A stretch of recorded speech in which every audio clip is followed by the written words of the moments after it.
channel Muslimah Pejuang Dapur. Kali ini Bunda bersama Adek Queen. Kok nggak ada ketawanya? Tawanya mana? Nah gitu. Kali ini aku pakai kerudung warna apa ini? Warna merah bata gitu. Oh ya teman-teman, selamat bertemu kembali. Hari ini kita tidak ada konten masak-memasak ya. Hari ini kita konten motivasi aja. Ini adek Queen habis mamam. Aduh seksi. Aduh tutup. Nah, perkenalkan, aku namanya Isyora Hadijah Askaira Quinzi ya teman-teman. Gitu, usia aku 7 bulan gitu. Ya, aku sekarang udah empasi loh gitu. Aku makannya lahap banget, alhamdulillah gitu ya. Ya teman-teman, kemarin itu banyak pertanyaan begini juga. Kayak gimana sih kak cara menghadapi kalau misalnya kita udah merasa ada rasa ingin menyerah kayak gitu kan.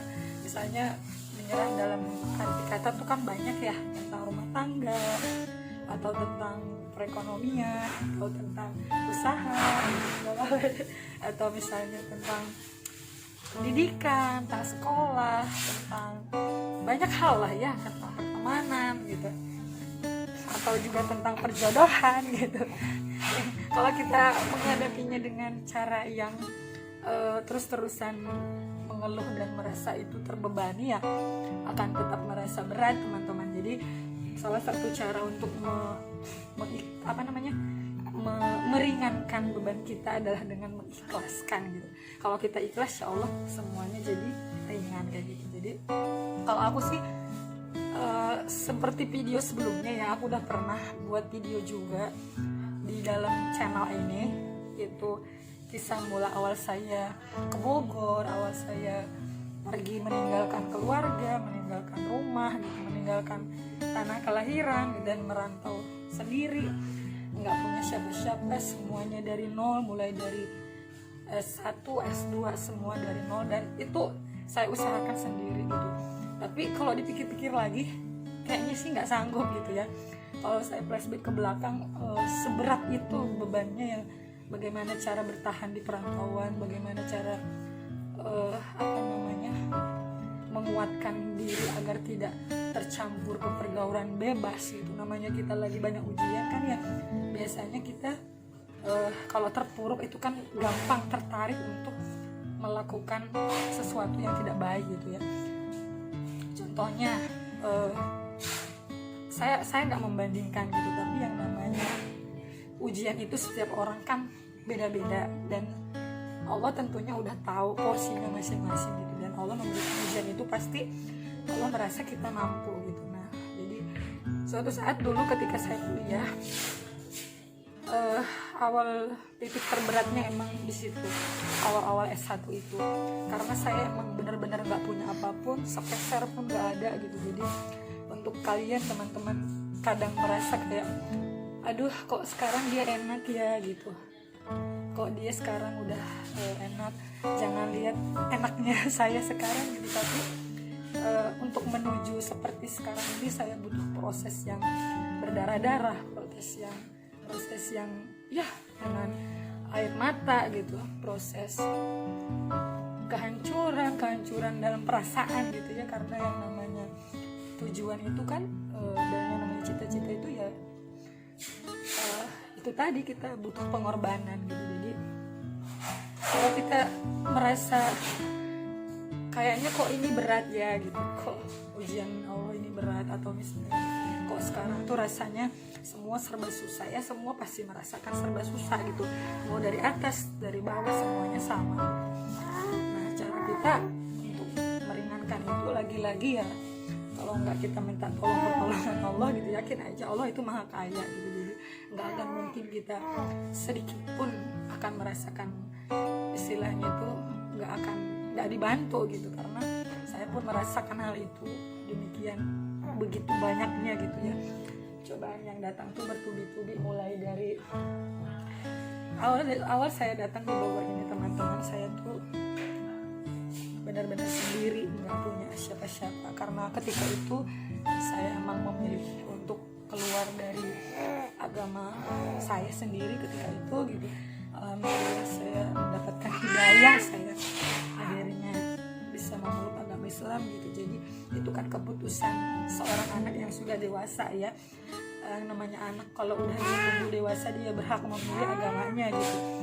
Dia mau pilih yang mana yang dia yakinkan, itu sebenarnya adalah hak seorang anak gitu.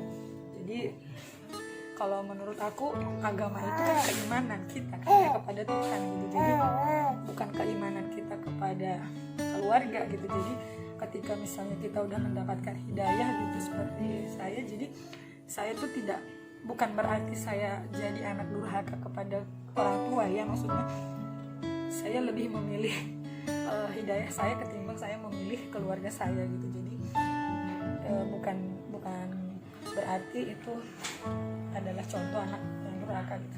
Ada pilihan gitu ya, ketika kita udah tumbuh dewasa tuh mau di jalan yang lurus atau di jalan yang bengkok gitu. Jadi itu dia. Jadi kalau misalnya ada yang nanya, kok kamu sekarang enak ya kayak gini, oh jangan lihat sekarang kakak-kakak, jangan lihat sekarang, prosesnya sangat panjang.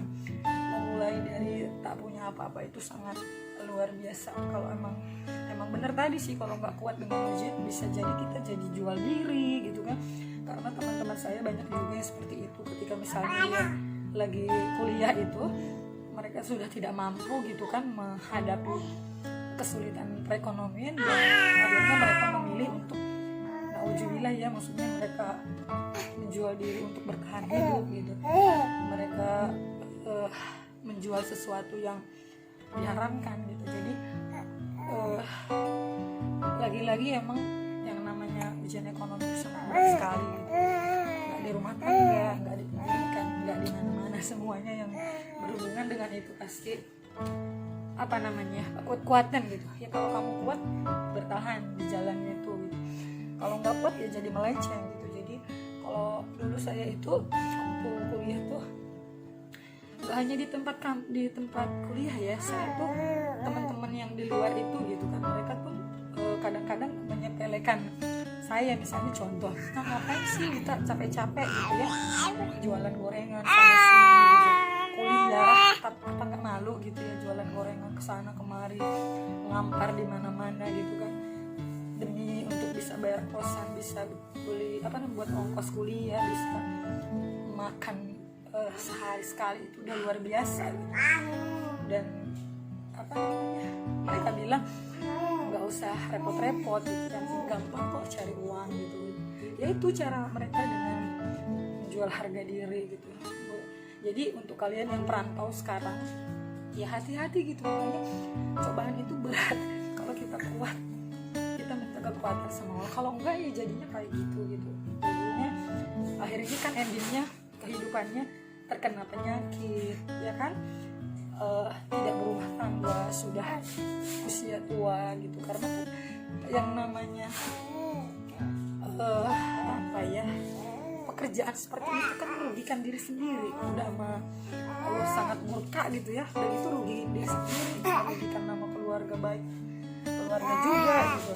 Makanya gak mudah merantau seorang perempuan itu dan sendiri gitu di tanah perantauan tanpa siapa-siapa, itu gak mudah teman-teman. Jadi itulah, makanya kalau ada teman-teman yang berhasil merantau tanpa ada embel-embel gitu ya, harus dia ke dunia gelap gitu, itu luar biasa sekali. Mau cewek mau cowok sama ya, cowok juga banyak gitu.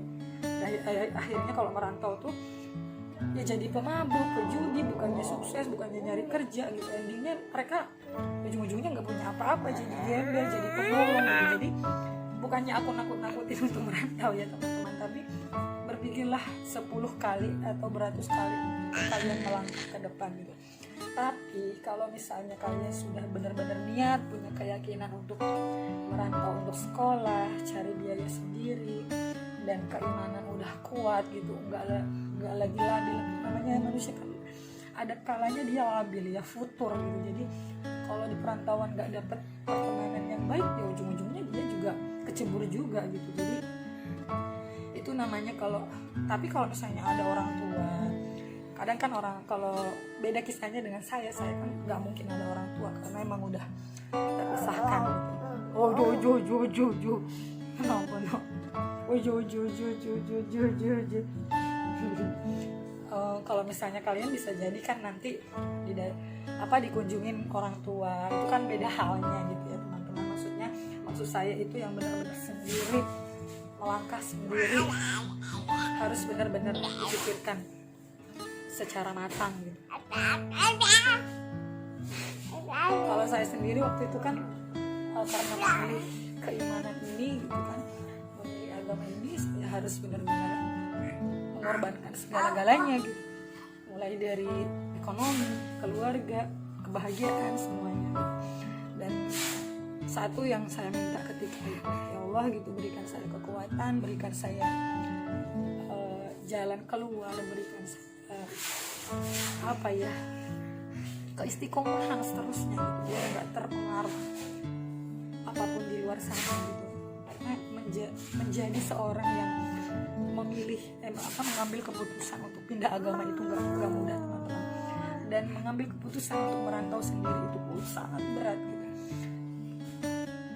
Tinggal milih aja kalau perantau itu tanpa siapa-siapa ya, tinggal milih kalian mau cari jalan yang terang atau yang gelap gitu. Karena di perantauan ini segala macam rupa ada gitu kan, segala macam, apalagi kita berada di kota yang luar biasa pergaulannya gitu kan ya. Makanya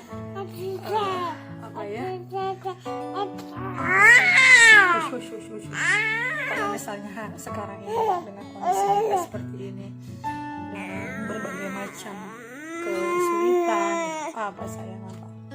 Oh ya udah sini tuh, mau apa bilang dulu. Halo teman-teman gitu. Ini adik Queen, ini Ustazah Queen. Ustazah mau ngobrol dulu ya. Ayo ngobrol dulu.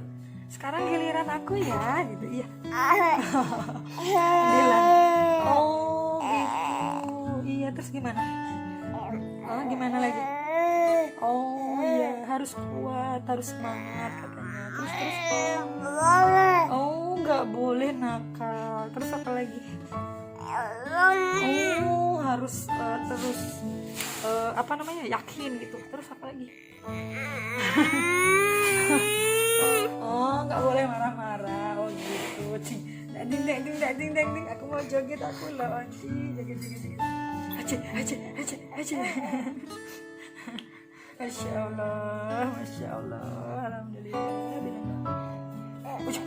Ini dia tuh udah pengen jalan, udah pengen berdiri, udah gatal dia kakinya, udah mau kalau dia lagi tengkurap juga dia udah ngangkat ini nih badannya gitu.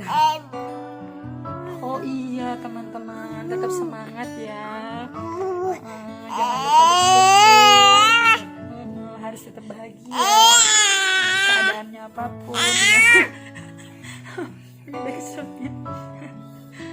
Ini jadi lagu bilang rambutnya tuh. Jadi itu tadi ya teman-teman, gak ada kata menyerah, apalagi dengan serba susah saat ini, saat pandemi begini. Walaupun bisa makan aja kita udah alhamdulillah gitu ya. Kalau jualan juga bisa ngegaji karyawan, bisa udah luar biasa gitu.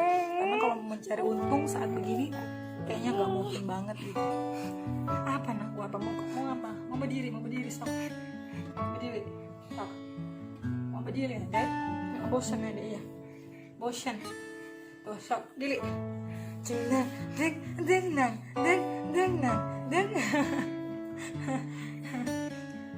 gitu. Jadi untuk mengambil keputusan apapun, Masya Allah, Allahu Akbar. Adik mau bisa ngomong. Ya udah gini. Oh ngantuk ya sayang.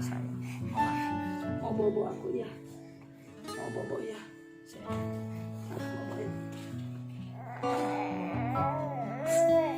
Hari ya gitu.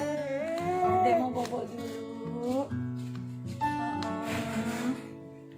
Bobo adik.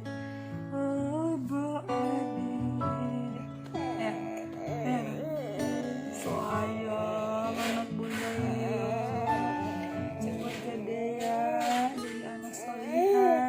jadi anak kuat, jadi wanita yang kuat kayak bunda. Oh iya sayang. Ini dia mau tidur. Aku tidurin dulu ya. Bobo sayang, cepat biar bantuin bunda masak nasi. Jadi kayak gitu, ini kayak pekerjaan menikmati menjadi seorang ibu, bangun pagi langsung ngurusin anak ya, kasih mama, kasih buah, kasih susu ya anakku ya, yang capek bunda sama ayahnya, yang dipijitin dia gitu ya. Menikmati, dan itu punya anak itu apa ya, jadi obat yang luar biasa.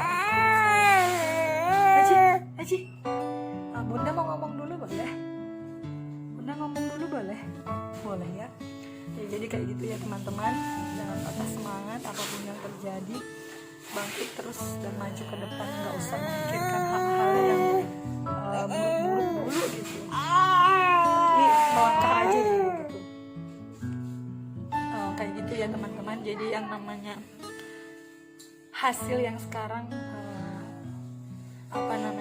jangan dilihat bahwa itu terjadi begitu saja, tidak mungkin gitu. Jadi apa yang kita tuai sekarang adalah apa yang kita tanam ketika kala itu berjuang untuk mewujudkan ini gitu. Jadi bisa lulus dengan biaya sendiri, sekolah S1, S2 dengan dagang sana kesini, itu adalah hal yang walaupun mungkin orang mengira itu hal yang malu ya, kalau aku sih nggak malu gitu. Aku merasa bahwa ya itu kan cara orang ya, beda-beda gitu. Kalau saya itu memang bakatnya adalah berdagang, ya bagaimana cara saya supaya bisa membayar SPP ketika itu gitu, membayar kosan gitu. Jadi kalau misalnya ditanya proses terjadinya sekarang ini, itu yang saya miliki sekarang ini tidaklah mudah teman-teman. Air mata tuh berdarah-darah. Bukan lagi air mata bening ya, berdarah-darah. Jadi segala macam udah dirasakan, segala macam udah dicoba gitu, dan ikhtiar apapun terus dicoba gitu. Nah, kalau saya orangnya, saya berpikir bahwa Allah itu mencintai orang-orang yang bekerja keras gitu. Gak mungkin Allah itu tidak memberikan jalan ketika misalnya kita udah mulai melangkah, udah niat gitu kan. Kita baru niat aja nih, belum jalan gitu kan. Niat misalnya ingin mewujudkan sesuatu gitu, baru niat aja udah Allah mudahkan gitu. Apalagi kalau kita ikhtiar udah melakukannya gitu. Jadi gak usah takut bahwa nanti kalau kayak gini gimana ya, kalau kayak gitu gimana ya. Jangan berpikir seperti itu dulu, tapi melangkah dulu gitu. Jadi seorang pebisnis juga sama, jadi pengusaha juga sama teman-teman. Jadi yang namanya pengusaha itu bukan harus dari keluarga yang pengusaha juga, harus darah pengusaha juga, enggak gitu. Kalau saya emang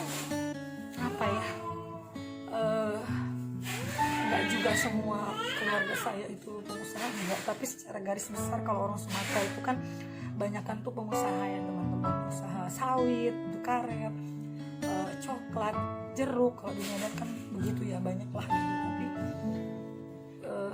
kalau saya sendiri sih dulu tuh sebenarnya saya kuliah itu nggak mau mengambil jurusan ekonomi teman-teman. Saya nggak sama sekali tertarik. Tapi kalau untuk jualan saya senang. Tapi kalau mengambil jurusan ekonomi manajemen itu S1 sampai S2 saya sebenarnya karena kepepet gitu. Sebenarnya cita-cita saya dulu itu saya pengen banget kuliah itu jurusan hukum gitu, hukum pidana gitu kan, atau perdata gitu. Saya suka banget gitu untuk menganalisa kasus-kasus gitu. Saya senang banget. Tapi qadarullah gitu ya, Allah itu ngasih saya cara, dikasihnya itu kepepet gitu. Jadi manusia itu emang butuh yang namanya kepepet. Kalau nggak kepepet dia nggak akan lari, dia akan tetap di jalan itu. Tapi kalau Allah kasih nih, aku kasih kamu harus kepepet dulu, bener-bener kepepet gitu. Kepepet itu membuat kita jadi serba bisa gitu. Yang tadinya kita nggak piawai untuk menawarkan produk gitu kan, nggak piawai untuk mau bercampur di tengah halayak banyak, itu kan bukan hal yang mudah loh. Banyak juga orang-orang yang nggak mau terjun ke dunia lapangan pekerjaan karena emang mentalnya gitu. Tapi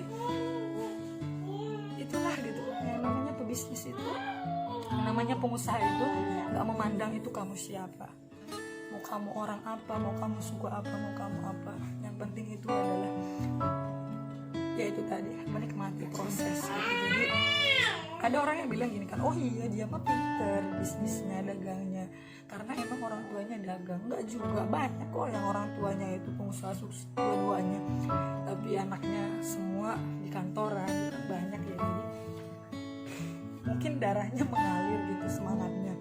Tapi nggak semua orang juga bisa seperti itu. Tapi bukan berarti nggak bisa jadi nggak bisa, dicoba dulu gitu. Kalau saya dulu kayak gitu. Jadi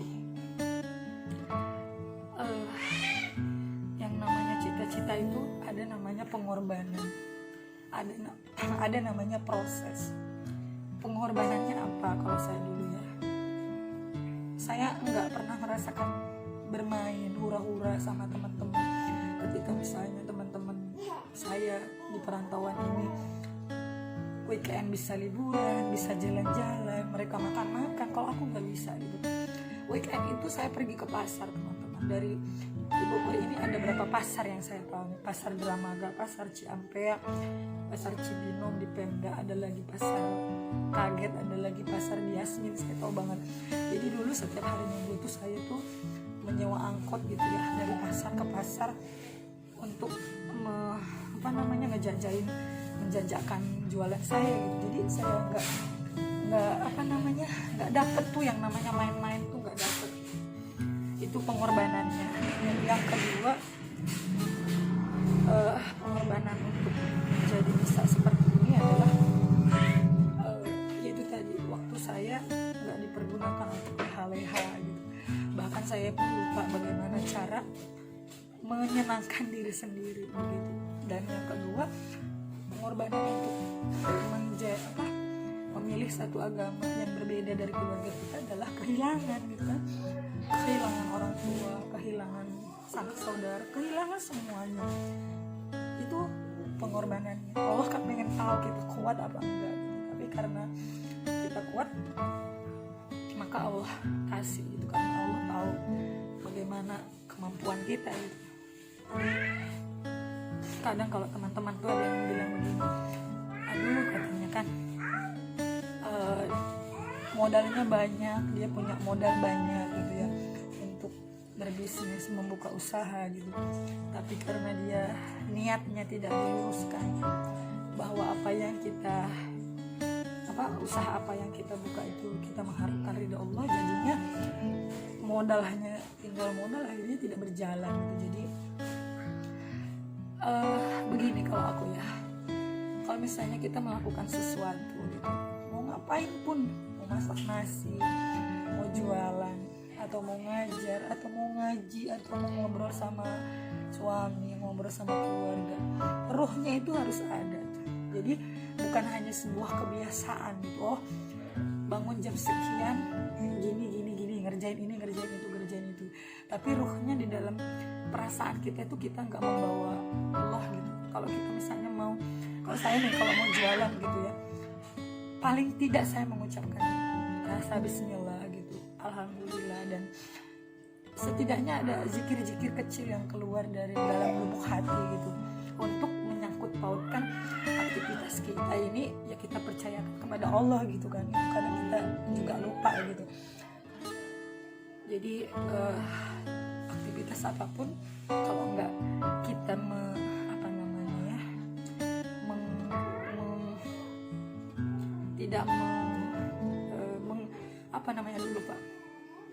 nggak mengambil hati Allah, akan kayak aktivitas biasa aja gitu. Jadi ada rasanya kalau kita mengkaitkan apapun yang kita lakukan itu kepada Allah gitu. Jadi mau kita lagi susah, mau nggak punya apa-apa, mau lagi di atas, mau lagi di bawah, kita tetap stabil gitu. Dan menstabilkan manusia itu nggak gampang loh teman-teman, karena kita itu kan punya perasaan yang berubah-ubah gitu. Itu makanya kenapa kalau nggak ada rasa syukur, nggak ada rasa keikhlasan tadi, terus perasaan itu akan berubah, endingnya kita akan jadi pemarah, endingnya kita jadi pembangkang gitu. Misalnya ada ekonomi rumah tangga yang tidak stabil, akhirnya cekcok terus gitu kan. Itu karena mungkin kita merasa apa ya, tidak melibatkan Allah tadi gitu. Tapi kalau kita adanya sekarang segini, ya sudahlah gitu, apalagi yang mau kita tuntut gitu kan. Kalau jadi maksud saya itu berjuanglah dengan doa dan ikhtiar gitu. Kalau dulu tuh saya tuh pernah merasakan ketika misalnya saya masih di keluarga saya tuh gak merasakan yang namanya ikhtiar gitu, doanya doang gitu, doa saya hanya bersama dengan doa saya gitu, tanpa saya berjalan dengan cara saya, tanpa saya berjalan dengan ikhtiar gitu.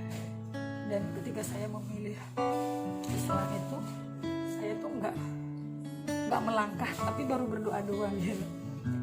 Tapi lama-lama lambat laun saya berpikir, mau sampai kapan saya nggak berani untuk meninggalkan agama yang sebelumnya gitu. Tapi setelah itu saya melakukan, setelah berdoa, setelah itu saya melakukan. Disitulah ada yang namanya pertolongan gitu. Jadi apapun yang terjadi saat ini dengan segala macam kesulitan dan serba kesusahan, udahlah gitu, bangkit berdiri, cari ide-ide kreativitas, kira-kira apa yang bisa untuk mewujudkan mimpi kita gitu. Karena yang namanya mewujudkan mimpi itu gak hanya dengan uang, teman-teman. Banyak di luar sana yang punya uang sekian miliar, tapi dia membuka usaha, dia punya modal banyak, dia buka usaha dan akhirnya bangkrut dan bubar. Itu kenapa? Dia hanya punya modal, tapi dia nggak punya ide ketika dia bagaimana memasarkan produknya. Dia nggak punya kreativitas, dia nggak punya inovasi gitu. Tapi ada juga orang gitu, otaknya itu terus muter gitu kan, dia punya pemikiran yang cemerlang gitu, punya ide-ide, tapi dia nggak punya modal, teman-teman. Kira-kira bisa bangkit? Gak bisa dong. Itu tadi yang namanya niat. Jadi baru sekedar niat di dalam hati aja, Allah itu udah menuliskan gitu, bahwa gini loh nanti jalan kamu di sana begitu. Jadi kalau misalnya kita juga melakukan tanpa doa, itu juga nggak mungkin gitu. Jadi Allah itu maha penyayang, jangan putus asa dengan kasih sayangnya, jangan mengira bahwa Allah itu tidak adil gitu ya. Orang itu bisa ini, saya tidak punya apa-apa misalnya.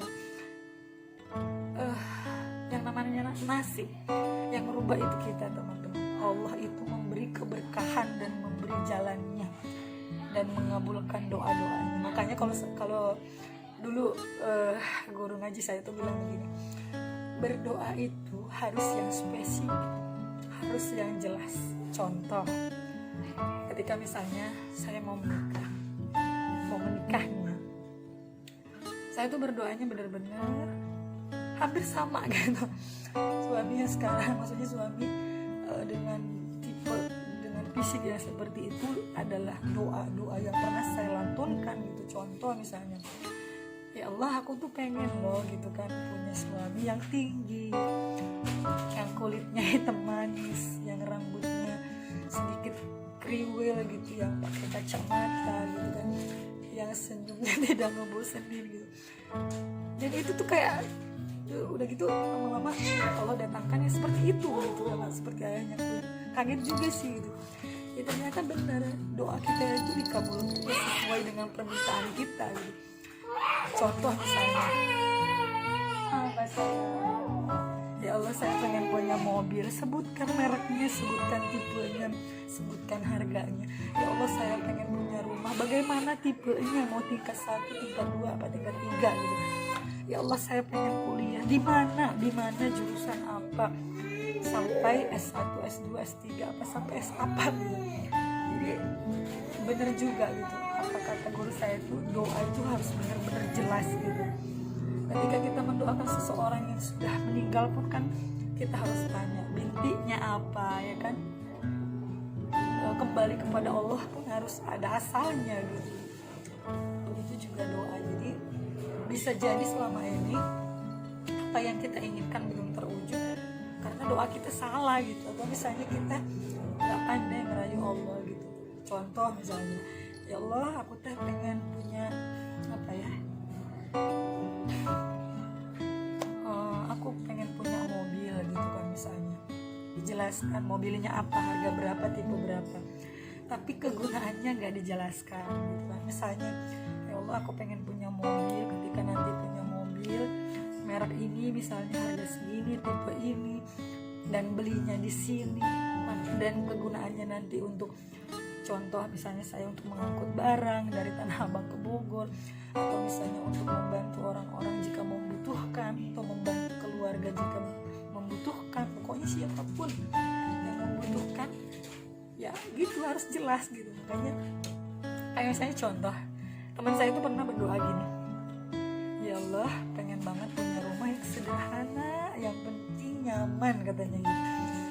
Ketika suatu saat perekonomian teman saya ini sudah naik di atas gitu kan, uangnya itu udah sangat-sangat banyak gitu, dan qadarullah doanya dikabulkan sama Allah.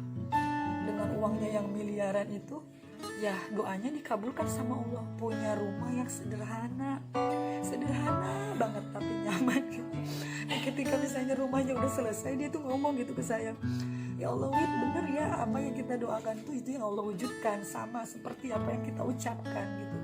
Benar-benar harus spesifik dulu kan. Aku tuh berdoa, ya Allah kasih aku rumah yang sederhana banget, gak apa-apa deh yang penting nyaman. Bener sih, aku tuh rumahnya sederhana banget Wid katanya, tapi nyaman gak? Kata dia nyaman sih gitu. Tapi maksudnya itu di lain sisi aku kan punya kemampuan yang lebih dari itu untuk membeli rumah. Bisa jadi aku bisa beli rumah yang 5M gitu kan. Tapi ya yang terjadi adalah aku punya rumah yang sederhana gitu. Terus aku bilang, apa kamu menyesal dengan doamu? Ya enggak juga sih, maksudnya aku tuh jadi mikir katanya, ternyata benar apa yang kita ucapkan ya itu yang Allah datangkan gitu. Jadi pinter-pinterlah berucap, itu tadi kali ya maksudnya ya. Jadi seperti halnya kita meminta sesuatu kan harus kita kasih tahu gitu apa jenisnya, untuk apa gitu. Itu aja sih teman-teman. Jadi itu tadi ya teman-teman. Jadi kembali lagi kepada diri kita sendiri, kita mau bangkit atau tetap berpangku tangan, kita mau tetap berekspresi atau hanya melamun kayak gitu. Jadi yang namanya kesuksesan itu, yang namanya cita-cita itu tercapai pada kemauan diri sendiri gitu. Jadi jangan patah semangat, tetap berjuang. Yang lagi sekolah sekarang kesusahan, cari cara bagaimana caranya supaya tetap bisa sekolah gitu. Walaupun misalnya namanya sekarang lagi pandemi kayak gini, banyak banget yang nggak bisa kerja gitu, buru-buru bisa kerja, buru-buru bisa sekolah gitu kan, ya banyak banget yang kena PHK gitu. Ada berbagai macam, banyak deh cerita kesulitan di masa pandemi yang udah mau masuk 7 bulan ya, nggak kerasa banget gitu, udah sekian lama gitu ya. Itu aja teman-teman, boleh kalian request, kalian mau minta misalnya mau motivasi apa, mau konten apa, boleh di request dan di komen ya. Jangan lupa di like dan di subscribe, tolong di share ya channel YouTube ini. Terima kasih untuk kalian yang sudah bergabung dan yang sudah subscribe. Selamat bertemu nanti di konten selanjutnya.